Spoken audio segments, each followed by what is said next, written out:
This is the St. Joseph's Catholic Church of Henderson. Just walking up these stairs and walking around the building site here is kind of bittersweet, because you go back to the memories that you have when you're a young child. All these feelings that have been buried are starting to be brought to the surface again. More than 30 years after an accused predator arrived in south-central Minnesota farm country, the man known as John Doe 103 is still seeking justice. He asked us to conceal his identity to protect his family. If we can prevent one child, or to help them from this taking place to them, that's what the main goal is here. He and his two brothers are suing the Diocese of New Ulm for allowing Father Francis Xavier Markey into their lives. He was at our parish for like 7 to 10 days, and he was in our house for 2 hours, and he abused 3 people. 3 young boys, ages 15, 12, and 10, say they were touched by the new priest in town their family invited over for dinner. It was just one of those things where you accepted the local priest or the Catholic priest into your home, and it was kind of a friend. My father reported it to another local priest that he felt comfortable with because he had known him for all his life. Victims of clergy abuse have long said the Catholic Church is closed within its ranks, with priests and church leaders loyal to each other. But John Doe 103's case demonstrates what legal experts say is a rare legal strategy. The New Ulm Diocese is shifting blame to other parts of the Catholic Church. Facing multiple lawsuits related to abusive priests, New Ulm has now sued the Diocese of Clogher, Ireland, and a religious order known as the Servants of the Paraclete. New Ulm alleges that they sent Father Markey to Minnesota without saying anything about his long history of alleged sexual abuse. They would have told the diocese.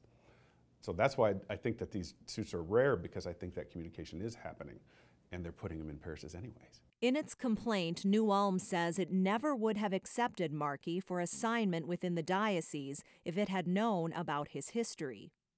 Attorneys who have long taken on the Catholic Church in abuse cases say New Ulm may now be looking for others to blame and others to share in paying damages to victims if the diocese is found liable. This is just something that they're doing to keep the microscope off them, because if the microscope focuses, it's going to see what they did.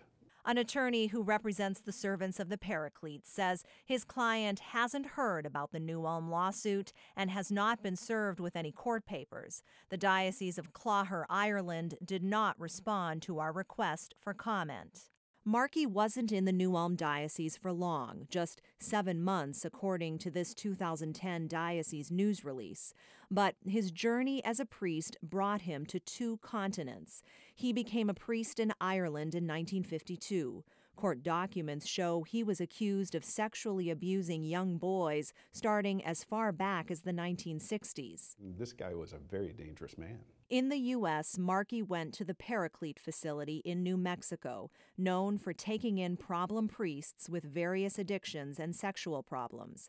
The Paracletes sent several priests from their facilities to the New Ulm Diocese to take part in a counselor training program at the Wilmer State Hospital. Court documents filed by John Doe 103's attorney show Markey filled in at several New Ulm parishes, including St. Thomas in Jesseland and St. Joseph in Henderson, where he met John Doe 103 and his family. He also served at St. Andrew Parish in Granite Falls. This old church bulletin notes his arrival in 1982. Passed from parish to parish, country to country, Markey was extradited back to Ireland in 2010. He died 2 years later, awaiting trial on child rape charges dating back to the 1960s.